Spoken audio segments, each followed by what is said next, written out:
皇额娘，果真敢不签名，那也是仗着皇上的宠爱。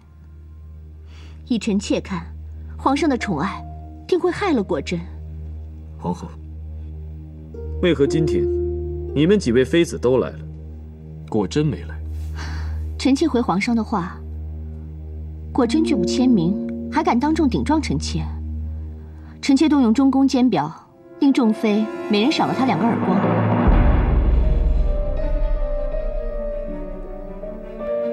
果真的脸受了点小伤，臣妾便让他回去了。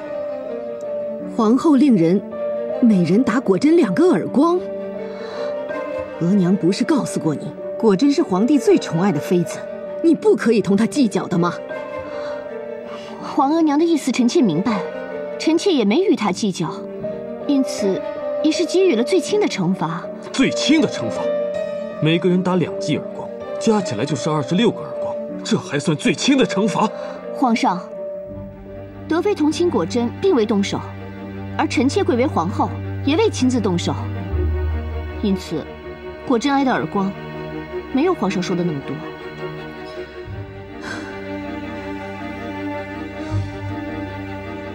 索尔娜，原来是因为你贵为皇后，所以你不屑亲自掌她的耳光，是吗？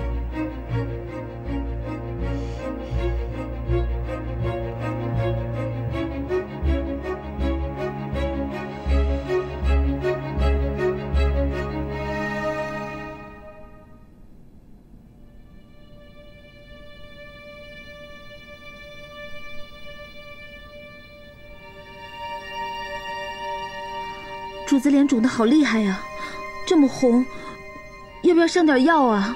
您疼吗？一会儿这就叫冯太医给您瞧瞧。不用了，就这么点小伤，请什么太医啊？休息一下，睡一觉就没事了。啊，那主子快到床上躺好，一会儿这就拿药给您敷上。哎，云儿，你不要去拿那种消肿化瘀的药，去拿敷了之后脸更肿的药来。主子这是何意啊？主子的意思是要让这顿打，这场屈辱得到最大的回报。皇上得报以后一定会来看我，我要让皇上知道，咱们的皇后娘娘，她是何种心肠。是，玉儿明白了。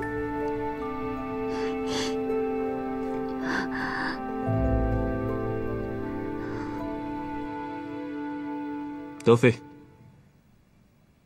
你为何敢抗皇后的旨意，没有动手掌静妃耳光？臣妾回皇上的话，皇后娘娘惩罚静妃，除了静妃未签名，更是因为静妃亲近董小宛。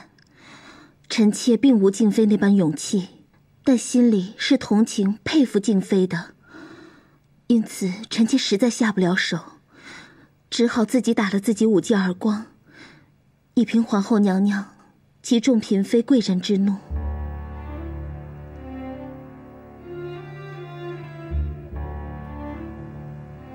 好啊，看来朕身边的这些女人当中，还是德妃、静妃2人最为懂朕。还有，你们2人都是勇敢之人。皇上，这是在指责臣妾吗？臣妾可是管理后宫，替皇额娘分忧啊。索尔娜，你坐下来吧。皇帝说这番话是冲着哀家来的。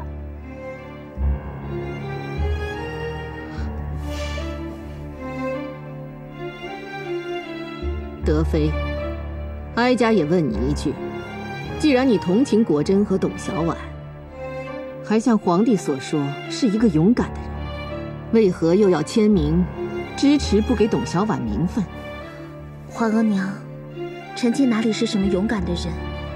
臣妾为听从皇后娘娘旨意打静妃，心里也是紧张害怕至极。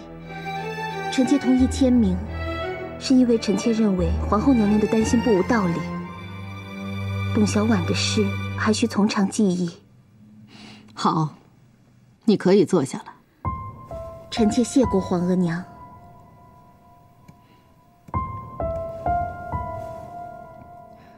皇帝，哀家也认为皇后他们的奏议很有道理。皇帝不该想想这里的含义吗？好，皇娘，儿子答应你，儿子一定会慎重考虑这件事情，一定不让皇娘生气。好，有皇帝的这句话，额娘就放心了。皇后同众位嫔妃，还不快为皇帝这句圣旨谢恩？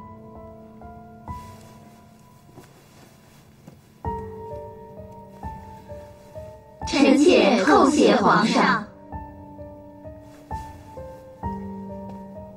皇娘，儿子现在要去看果真了。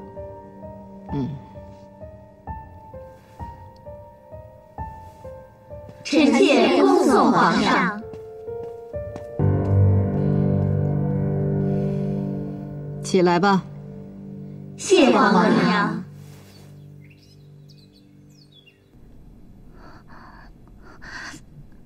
皇上，臣妾已经没事了。都打成这样了，能没事吗？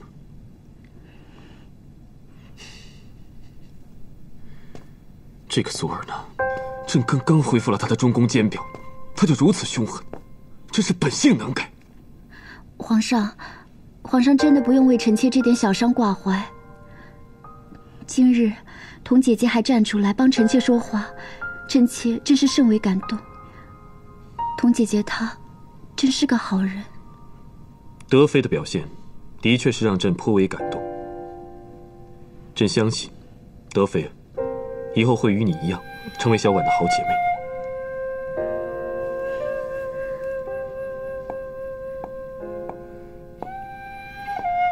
臣妾也是这么觉得。臣妾今日得到皇后娘娘的言责，臣妾往后便豁出去了。臣妾明日就看董姐姐去。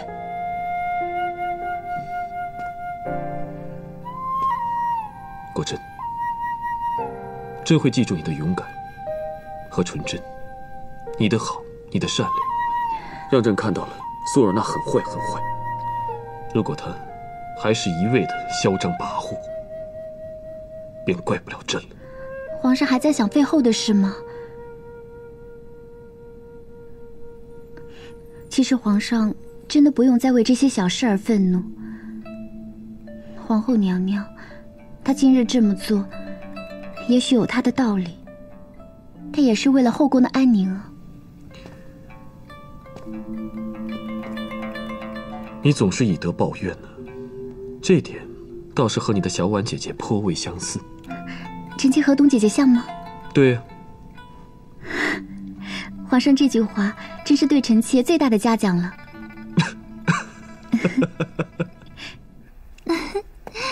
哎，姐姐，今儿真是让我大开眼界呀！妹妹坐。谢姐姐。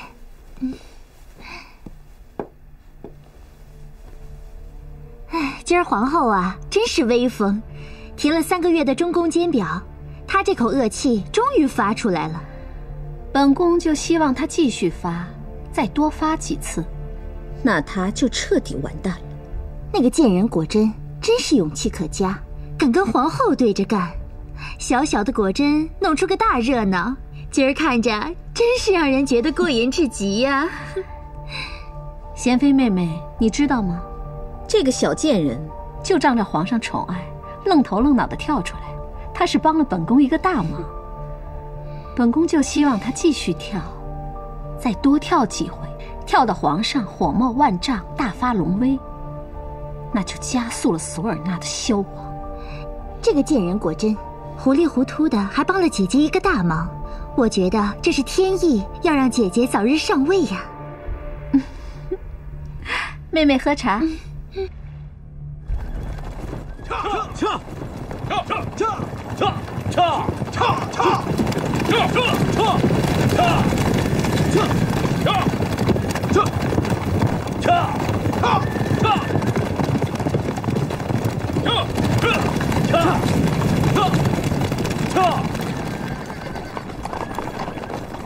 皇上，您还想着董主子呢？走吧，去！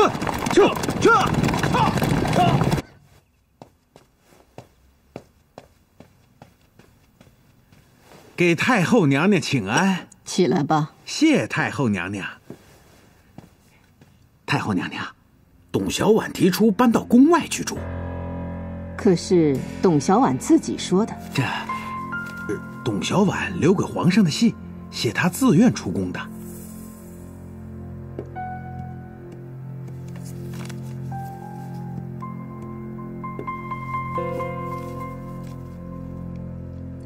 有了这封信，皇帝那边就好交代了。刘光才，奴才在。待会儿你亲自护送董小宛出宫，你再将皇后和其他嫔妃都叫来。对了，让董小宛一起过来。这。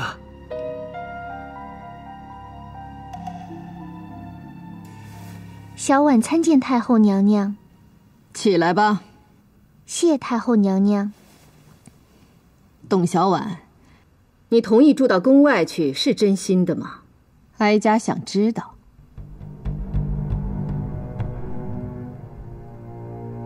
是，小婉是真心想出宫。皇帝很快就会回来，可能呢会一下子难以接受，觉得伤了龙尊，也有可能会立刻接你回南苑。这个你要劝住皇帝。太后娘娘放心，小婉会劝住皇上的。刘光才会亲自送你去。静妃与你姐妹情深，哀家就让静妃陪你一道过去。臣妾多谢皇额娘。小婉多谢太后娘娘。皇额娘，臣妾也想去看看董小宛的新居，不知是否合适。哟，还真有敢凑热闹的，要不要敲锣打鼓送这位江南歌女呀？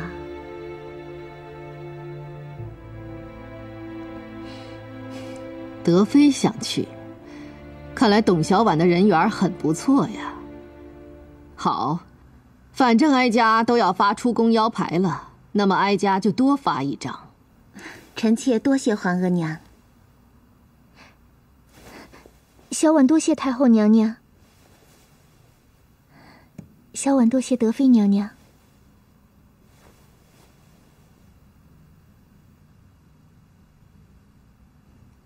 刘光才，奴才在。在南苑服侍董小宛的人，一个不少都要跟着。你们可以出发了。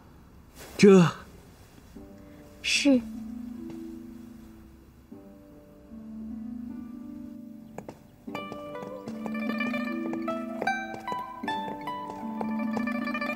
姐姐为了后宫安宁，不得已出宫，妹妹真是好感动。果真妹妹和德妃娘娘，才是让小婉感动。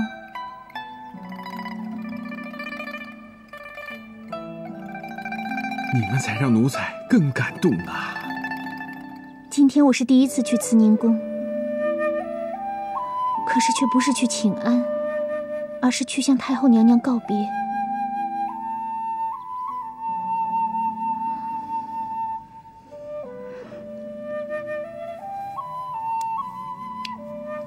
董姐姐，妹妹盼你早日回宫。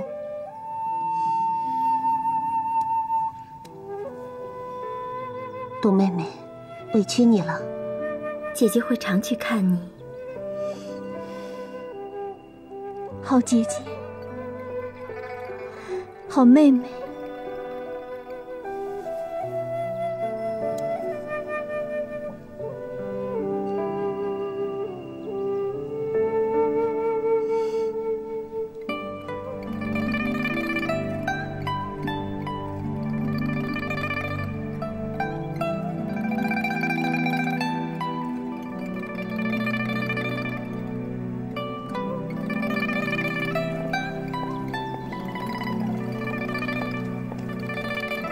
主子们，这边。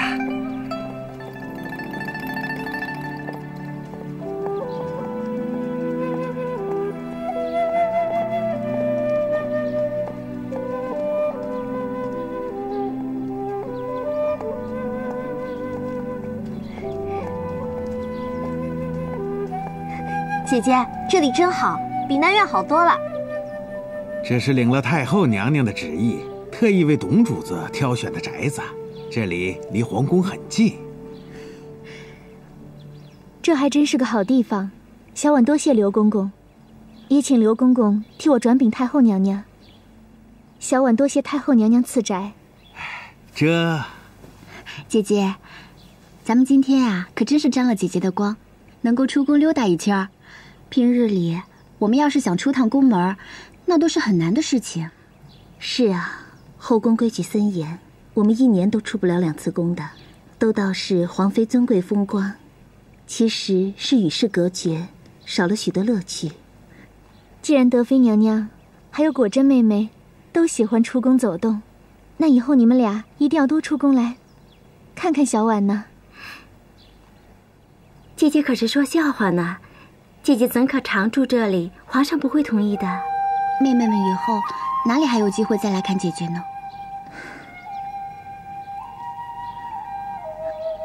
这样一个风光优美、景色宜人的好地方，小婉若是能在这里常住就好了。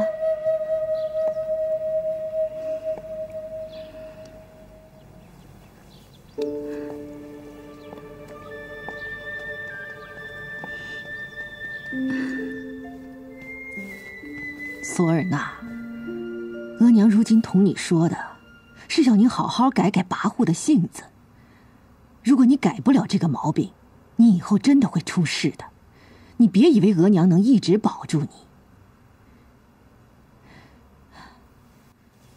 若你给了皇帝充足的理由将你废后，额娘想拦都拦不住。你明白吗？皇额娘，臣妾明白了，臣妾定会改过。臣妾的一切都是皇额娘给的，臣妾很想为皇额娘分忧解愁，那董小宛进宫终归麻烦，臣妾很是担心。你呀，能替皇额娘想到这一层，总不枉额娘疼你一场。但凡事你要多用心，她是皇帝心头挚爱。现在最重要的是，你既要保护好自己，也要展示皇后的威仪。是，臣妾明白皇额娘的意思。皇帝就快回来了，希望那个董小宛能说服皇帝，让他久居在宫外。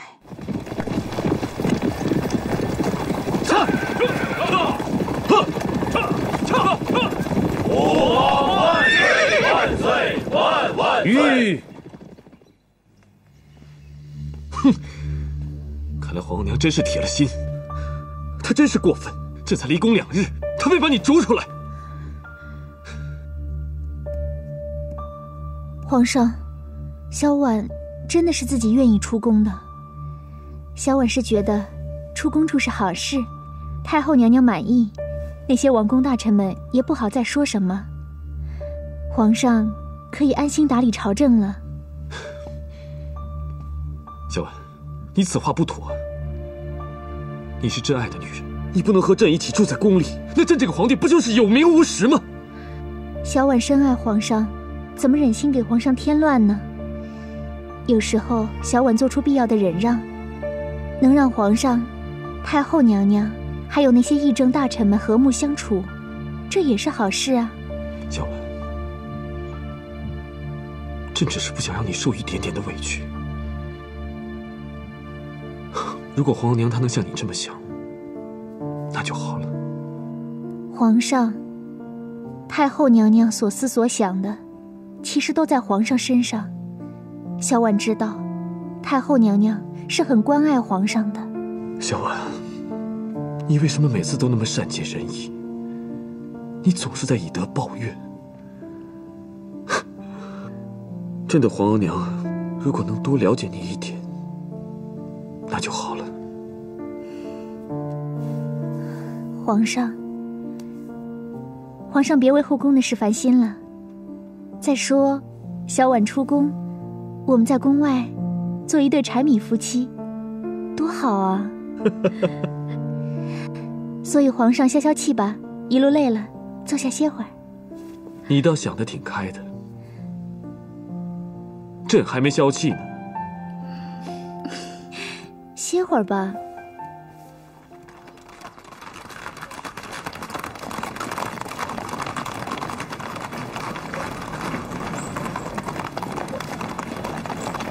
王爷，前面就要到京城了。北京城啊，北京城，本王已经15年没跟你照面了。是啊，这15年王爷南征北战，建功无数，北京城能有15年的安宁，王爷功不可没呀。功高震主啊！不知道朝廷会如何对待王爷呀？国柱啊，王爷，传令下去，让队伍停下。停！王爷，为何让队伍停下？本王只带50名侍卫进城，其他人就留在这里吧。哦，王爷，我们只能送王爷到此，这是朝廷的规矩。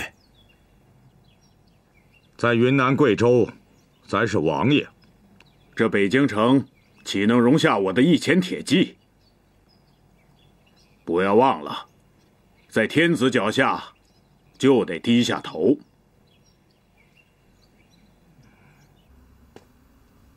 万岁爷，吴三桂带了50名亲兵进城，其他的人被吴三桂留在了城外。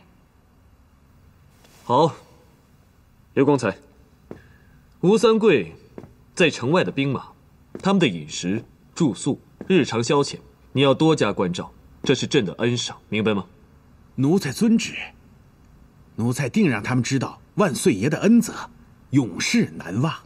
对了，吴三桂的住处你安顿好了吗？奴才按照万岁爷的旨意，把吴三桂安排在了宫外不远处的一座大宅子里，进出宫禁都十分的方便。万岁爷，吴三桂已经递交了进宫的牒片，等候万岁爷的召见。这样吧，你去吴府传朕的口谕，就说平西王长途奔波，今日便不必进宫了。明日让他去慈宁宫，朕和皇后娘一同见他。你再跟平西王说，他这次进宫可以带上他的夫人和他的儿子。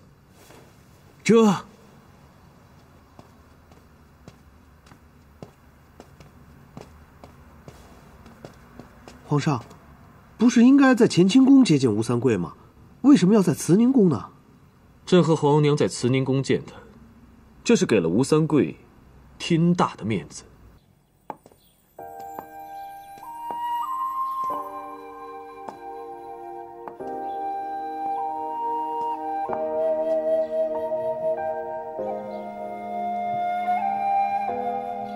姐姐，你怎么不开心啊？虽然是搬到了宫外，但是皇上还是一样惦记姐姐啊。那些太监和宫女们也都不敢怠慢。其实照我说呀，姐姐既然得了皇上的万千宠爱于一身，又不用被困在宫中，姐姐，这可是宫中嫔妃们羡慕不来的事儿呢。扣扣，姐姐图的可不是这个，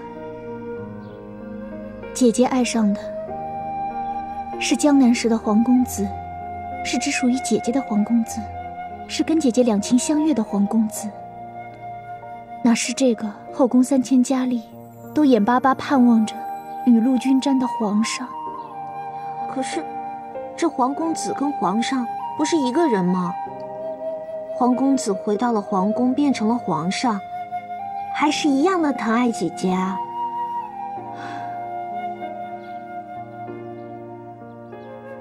这皇宫或许对别人来说是荣华富贵，对姐姐来说却是遥遥无期的痛苦。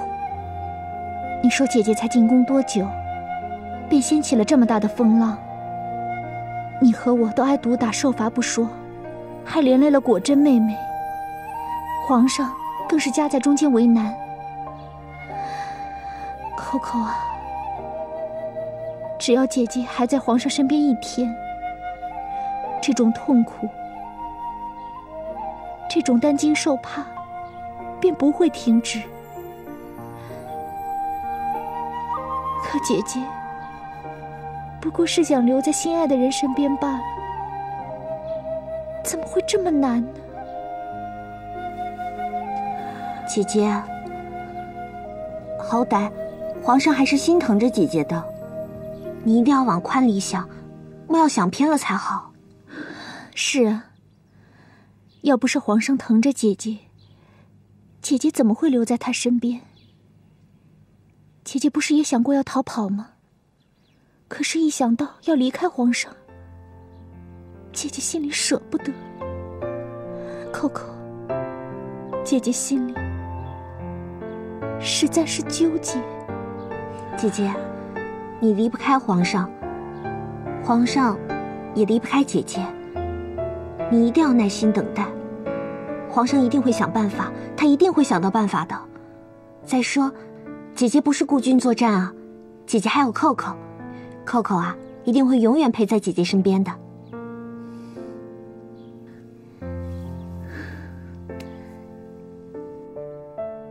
姐姐还有你，还有果真妹妹、童姐姐，这往后的日子会好起来吧？会的。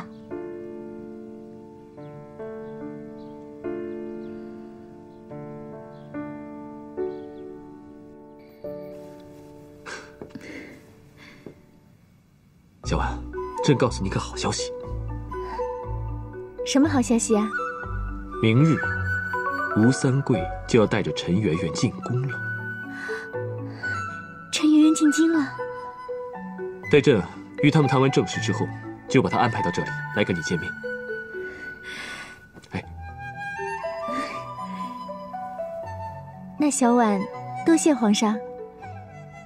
小婉明日一定要和陈圆圆畅叙一番。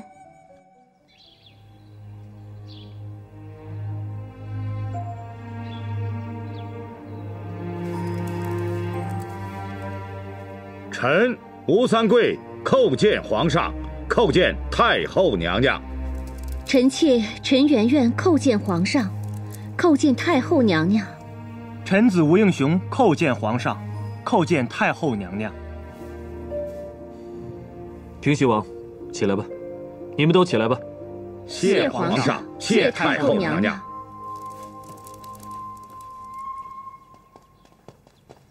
哎，您慢走啊，喜欢吗？嗯，挺喜欢的。客官，您买什么布料啊？宋堂主，总舵主在里面。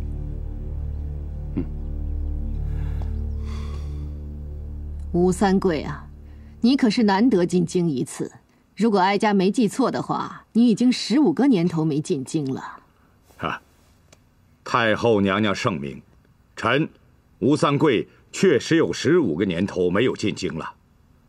15年前，臣领皇上和摄政王的令，出兵江南，扫荡明朝余寇，而后转战陕甘青海等地。近几年又转战云贵两省，戎马孔总，竟是没有机会进京觐见皇上和太后娘娘。平西王，朕之前年纪尚小，又从未见着你，这不，朕一直跟皇娘说要见见平西王。今日一见，平西王果然是英雄虎胆，气宇轩昂，难怪你连年都能打胜仗呢。皇上过奖，折煞老臣了。老臣只不过是尽了绵薄之力，替皇上和太后娘娘分忧而已。太后娘娘，三桂有句大胆的话，不知当讲不当讲。你是大功臣，有什么话尽管说，皇帝和哀家都不会怪你。臣一直以来从没有见过皇上的天颜，今日见到皇上如此英明神武，天生地相，臣真是欣喜若狂啊！这是我大清昌盛永固的保证，是天下苍生之鸿福啊！大清的昌盛永固，都离不开你们忠臣能臣的帮衬呐。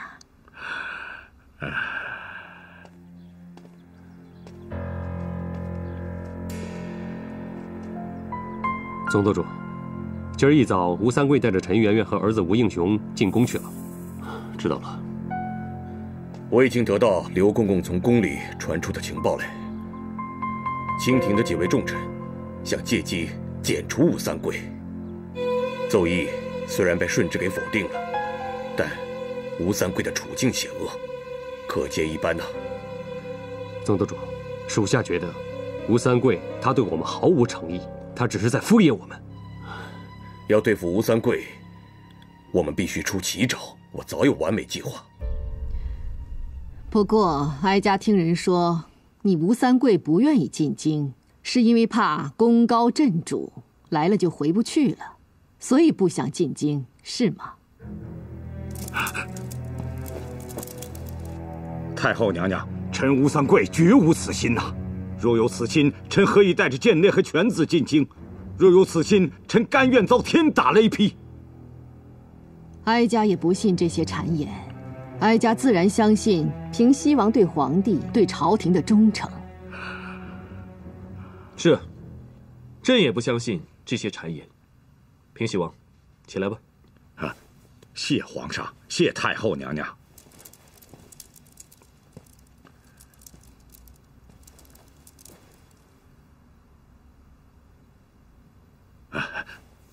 皇上，太后娘娘，臣现在禀报云贵两地的军务政务吧。不，哀家的慈宁宫里面从来都不听政事，我们就聊一下平时的家常吧。然后你到御书房向皇帝好好禀报吧。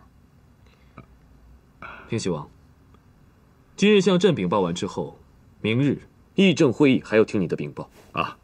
这久仰圆圆姐大名，今日终于见到真人了，小婉真是荣幸。该说荣幸的应该是我。戏曲一道啊，姐姐早已过气了，妹妹的才艺名声已经超过姐姐了。圆圆姐千万别这样说。夫人请用茶。来啊，圆圆姐啊，谢谢。这是我的侍女扣扣，和我一起从江南过来的。你的侍女随你，也是一身灵气啊。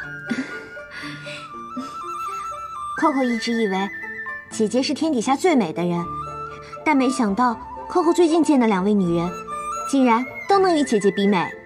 哦，还有谁敢与你家小姐比美呀？皇太后啊，皇太后若退回去20年，肯定与姐姐不分伯仲。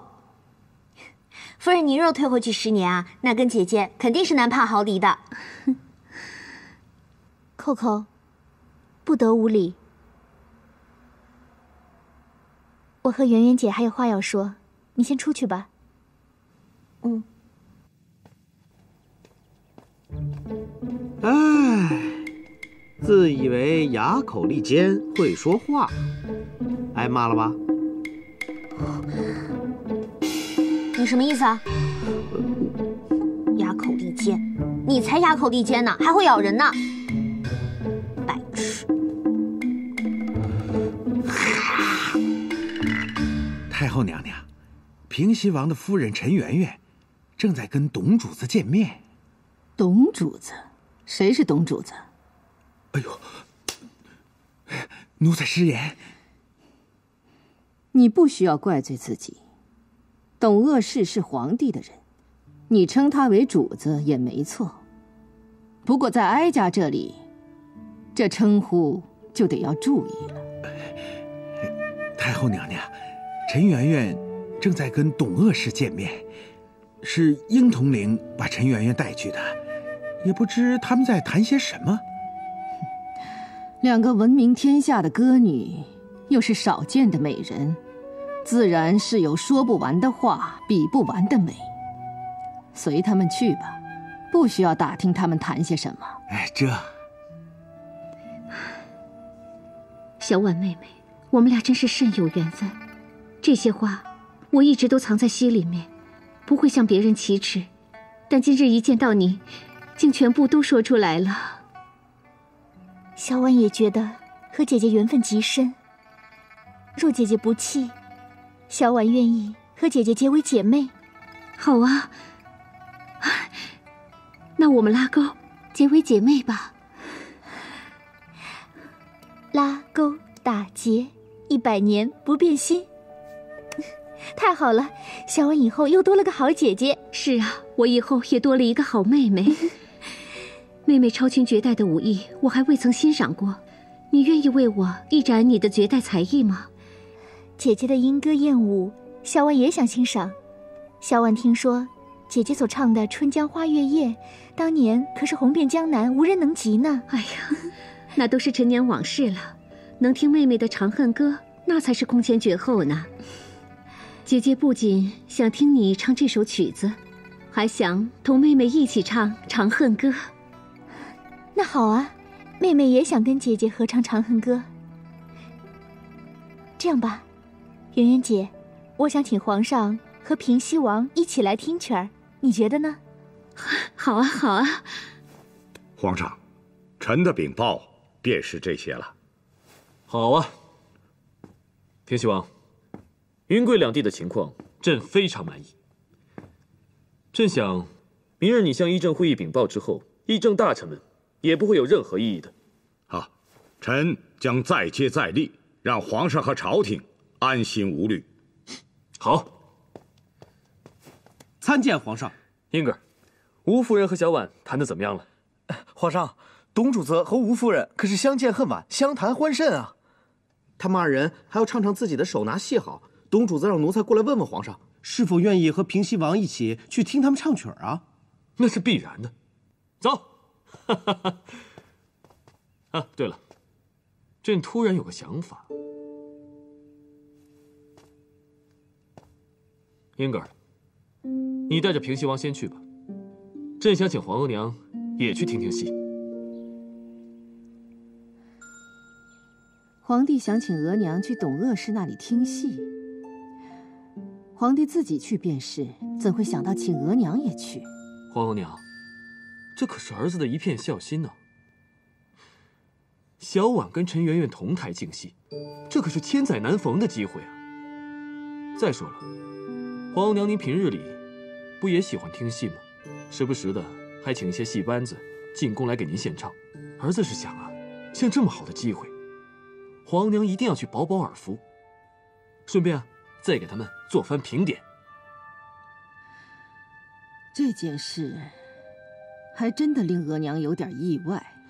皇额娘，您要是不愿意出宫，那儿子把他们2个请到这儿来，给您献唱。额娘明白皇帝的意思了。皇帝是因为额娘请董小婉出宫，想找点回补。儿子不敢。儿子以为小婉出宫是对皇额娘极大的孝顺，请皇额娘去听戏是儿子的一片孝心。儿子想跟皇额娘同赏同乐嘛。请额娘去听戏这件事，是不是董小婉的意思？他完全不知情。他怎么会想到皇额娘会去听他唱戏啊？不过皇娘，您要是真肯赏脸去听他唱戏，那他一定会欣喜之极的。皇上一片孝心，姑姑便去吧。苏娜也想沾光去看看呢。皇帝呀，可真会出考题。额娘不去呢，又不知怎么对待皇帝的孝心；额娘去了呢，又不知道议政大臣和后宫嫔妃们会怎么想。算了，看在皇帝这番话的份上，这场戏是不能不去了。但是要听，自然是不能在慈宁宫听了。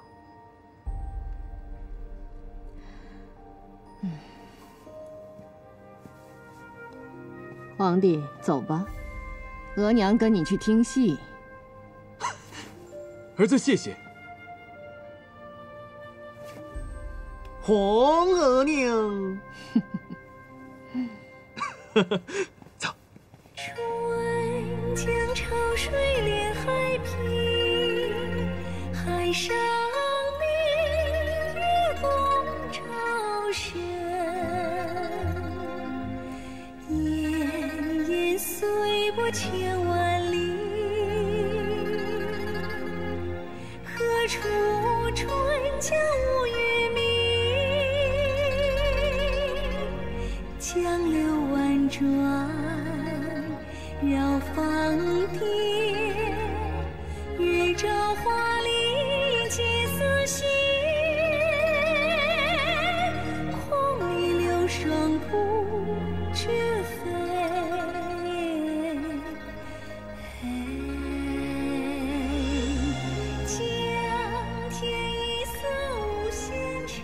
皇额娘，今日还算尽兴吧？额娘高兴。这二人不愧是江南七艳和八艳。淑妃，你说皇额娘究竟是怎么想的，居然跑到董小宛那儿听戏去了？臣妾也实在弄不明白。臣妾一接到消息，赶紧过来禀报。听看到的人说，皇额娘是同皇上一道出宫去的，想来定是皇上软磨硬泡，非要皇额娘给董小宛这个面子。给个面子？皇额娘给董小宛面子，岂不是打了本宫一个耳光？本宫可是费尽心思才将董小宛捉出宫去的。这兴许，皇额娘也是被皇上磨得没有法子了。没有法子？皇额娘是什么人呢？她能没有法子吗？她大可随便找个理由，说身子不舒服，或者说去了之后，朝廷和后宫会反响很大。总之，随便找个理由就可以了。说来也是，皇额娘若真不想见董小宛，这理由是不难找的。